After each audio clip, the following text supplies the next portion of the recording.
Ito yung napag-isipan natin, buong manok Bisaya. Ito yung mga sangkap natin, ahos, paminta, sibuyas, ganun pa rin yung asin, yung natural na sangkap natin. Pinakuluan natin ng maigi para maging malambot yung karne ng manok. Kasi yung Bisaya, matigas yung manok kapag hindi mo pinakuluan ng mabuti para malambot ito. Pakuluan natin ng mga ilang minuto. So, ito. Marinate ito kaninang umaga pa. So, ito na. Inumpisahan na natin. Tapos na nating pakuluan ang ating karning manok.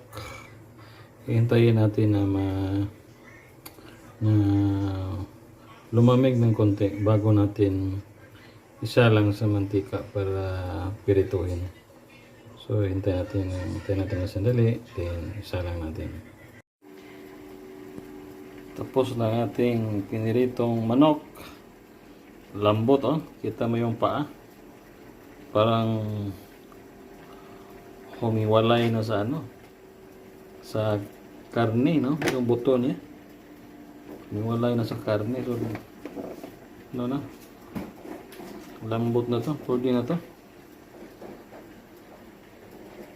Sige na, kainan na. Kasi ang sarap tingnan ng manok natin.